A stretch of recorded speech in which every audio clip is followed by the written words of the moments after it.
ಚಲೋ ಆದಿ ಹತ್ರ ಆಗ್ತಾ ಇದೆ.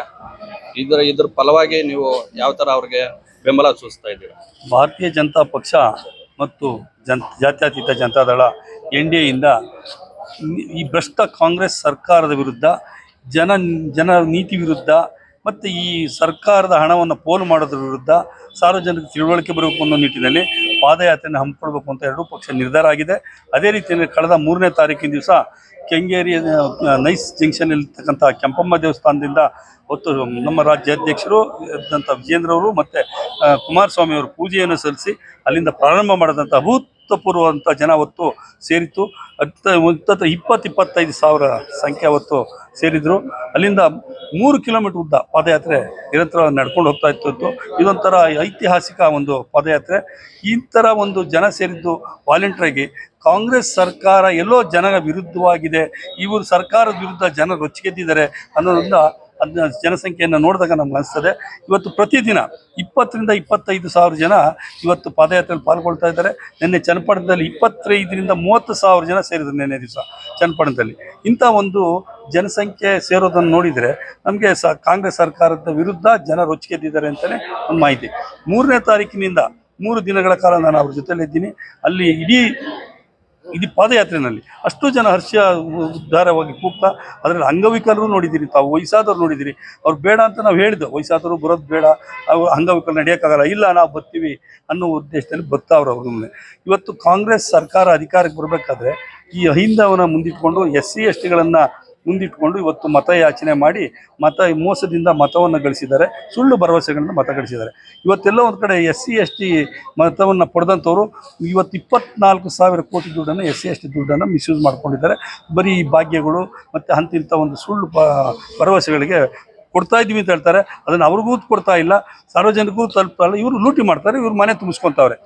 ಆಮೇಲೆ ಈ ST ಅಭಿವೃದ್ಧಿ ನಿಗಮದಿಂದ 189 ಕೋಟಿಯನ್ನು ಇವತ್ತು ಮಿಸ್ಯೂಸ್ ಮಾಡಿದ್ದೀರಾ, ತಿಂದು ಹಾಕಿದ್ದೀರಾ ಅಂತ ಹೇಳಿದ್ರೆ ಮಾನ್ಯ ಮುಖ್ಯಮಂತ್ರಿಗಳು ಒಪ್ಕೊಂತಾರೆ, ನಾವು 189 ಕೋಟಿ ಕದ್ದಿಲ್ಲ, ಬರೀ 89 ಕೋಟಿ ಅಷ್ಟೇ ಕದ್ದಿರೋದು ಅಂತ ಹೇಳ್ತಾರೆ. ಇಂಥ ಒಂದು ಪರಿಸ್ಥಿತಿ ನಿರ್ಮಾಣ ಆಗಿದೆ. ಆಮೇಲೆ ಈ ಕರೆಂಟು ಉಚಿತವಾಗಿ ವಿದ್ಯುತ್ ಕೊಡ್ತೀನಿ ಅಂತ ಹೇಳಿದ್ರು. ಇವತ್ತು ಉಚಿತವಾಗಿ ವಿದ್ಯುತ್ ಕೊಡ್ತೀನಿ ಅಂತ ಬಿಲ್ಲನ್ನು ಬರ್ಸೋಕ್ಕಾಗ್ದಿರಾ ಸರ್ಕಾರ ಎಲ್ಲ ಈ ಸಾರ್ವಜನಿಕ ಕೊಟ್ಟಂಥ ಕರೆಂಟ್ ಬಿಲ್ ಕಟ್ಟೋಕ್ಕಾಗದೇ ಇರೋದ್ರಿಂದ ಕವಿಕಾದ ಎಲ್ಲ ಯಂತ್ರಗಳನ್ನು 33,000 ಕೋಟಿಗೆ ನಬಾರ್ಡ್ ಬ್ಯಾಂಕಲ್ಲಿ ಅಡ ಇಟ್ಟಿದ್ದಾರೆ. ಇಂಥ ಒಂದು ಪರಿಸ್ಥಿತಿ ನಿರ್ಮಾಣ ಆಗಿದೆ. ಒಂದೊಂದು ದಿನಕ್ಕೆ ಒಂದೊಂದು ಸರ್ಕಾರಿ ಆಸ್ತಿಗಳನ್ನು ಅಡ ಇಟ್ಟು ಸರ್ಕಾರ ನಡೆಸ್ತಾವ್ರೆ. ಬರುವಂಥ ದಿನಗಳಲ್ಲಿ ದಿವಾಳಿ ದರ್ತದೆ. ನಾವು ನೋಡಿದ್ವಿ ಇವತ್ತು ನೇಪಾಳಲ್ಲಿ ಏನಾಯಿತು ಪರಿಸ್ಥಿತಿ, ಬಿಟ್ಟಿ ಭಾಗ್ಯಗಳನ್ನು ಕೊಟ್ಟ ಪರಿಸ್ಥಿತಿ ಏನಾಗಿದೆ, ಪಾಕಿಸ್ತಾನದ ಏನಾಗಿದೆ, ನಿನ್ನೆ ಒಂದು ಏನೋ ಜಾತಿಯ ಒಂದು ಆಧಾರದ ಮೇಲೆ ರಿಸರ್ವೇಷನ್ ಕೊಡ್ತೀನಿ ಅಂತೇಳಿ ಬಾಂಗ್ಲಾದೇಶದಲ್ಲಿ ಏನಾಗಿದೆ, ಇದನ್ನೆಲ್ಲ ನೋಡ್ತಾ ಇದ್ವಿ. ಇದನ್ನು ನಮ್ಮ ಕಾಂಗ್ರೆಸ್ ಸರ್ಕಾರ ಇದನ್ನೇ ಮಾಡ್ತಾ ಬಂದಿದ್ದು, ಜನಗಳ ಕಣ್ಣಿಗೆ ಮಣ್ಣೆರ್ಚುವಂಥ ಕೆಲಸ ಮಾಡಿದೆ. ಅದ್ರ ವಿರುದ್ಧ ಇವತ್ತು ಭಾರತೀಯ ಜನತಾ ಪಕ್ಷ ಮತ್ತು ಜನತಾದಳ NDA ಹೆಸರಲ್ಲಿ ಇವತ್ತು ನಾವು ಹೋರಾಟವನ್ನು ಹಮ್ಮಿಕೊಂಡಿದ್ದೀವಿ. 100% ಸಿದ್ದರಾಮಯ್ಯ ರಾಜೀನಾಮೆ ಕೊಡೋವರೆಗೂ ಹೋರಾಟ ಮಾಡ್ತೀವಿ. ಇದಲ್ಲದೆ ಮತ್ತು ನಿರಂತರವಾಗಿ ಪ್ರತಿ ತಾಲೂಕು ಮಟ್ಟದಲ್ಲಿ, ಜಿಲ್ಲಾ ಮಟ್ಟದಲ್ಲಿ, ತಾಲೂಕು ಮಟ್ಟದಲ್ಲಿ, ಹಳ್ಳಿ ಮಟ್ಟದಲ್ಲೂ ನಾವು ಇವತ್ತು ಹೋರಾಟ ಮಾಡಲಿಕ್ಕೆ ಸಜ್ಜಾಗ್ತಾ ಇದ್ವಿ. ಕಾಂಗ್ರೆಸ್ ಸರ್ಕಾರಕ್ಕೆ ಈ ರಾಜ್ಯದಿಂದ ಕಿತ್ತೊಗೆಯುವಂಥ ಕೆಲಸವನ್ನು ನಾವು ಮಾಡ್ತೇವೆ. ಸರ್, ಮಾನ್ಯ ಸಿದ್ದರಾಮಯ್ಯ ಅವರು ರಾಜ್ಯಾಧ್ಯಕ್ಷ ಮಾಡ್ತಾ ಇದ್ದಾರೆ ಅಂತ ಹೇಳ್ತಾರೆ. ಇವತ್ತು ಸಾಬೀತು ಮಾಡೋದಕ್ಕೆ ಅವರಾಗೆ ಸಾಬೀತು ಮಾಡ್ಕೊಂಡಾರೆ. ಸಾಬೀತು ಮಾಡೋದೇನು ಉಳಿದಿಲ್ಲ. ನಾನು 89 ಕೋಟಿ ಕದ್ದಿದ್ದೀನಿ, ಬರೀ 189 ಕೋಟಿ ಕದ್ದಿಲ್ಲ ಅಂತ ಹೇಳಿದ್ ಮತ್ತೆ ಸಾಬೀತು ಅವರೇ ಸಾಬೀತು ಮಾಡ್ಯವ್ರೆ. ಇವತ್ತು ಮೂಢ ಹಗರಣ, ಇವತ್ತು 14 ಸೈಟ್ ಅಂತ ತಗೊಂಡವ್ರೆ. ಎಲ್ಲೋ ತೊಗೊಂಡ್ರೆ ದೇವನಹಳ್ಳಿಯಿಂದ ಆಚೆ ಇದರಲ್ಲಿ ಹಳ್ಳಿನಲ್ಲಿ ಜಮೀನು ತೊಗೊಂಡ್ರೆ ನಾನು MG ರೋಡಲ್ಲಿ ಸೈಟ್ ಕೊಡಿ ಅಂತ ಕೇಳಿದ್ರೆ ಇದನ್ನು ಸಾಬೀತುಪಡಿಸೋಕೆ ದಾಖಲೆ ಕೊಟ್ಟಿದ್ದಾರಲ್ಲ, ಇನ್ನೇನು ಕೊಡಿಸ್ಬೇಕು? ಗಂಡಸಾದ್ರೆ ರಾಜೀನಾಮೆ ಕೊಟ್ಬಿಟ್ಟು ಚಾಲೆಂಜ್ ಮಾಡಿ ಮತ್ತೆ ಎಲೆಕ್ಷನ್ಗೆ ಹೋಗ್ಬೇಕು ಸಿದ್ದರಾಮಯ್ಯರು.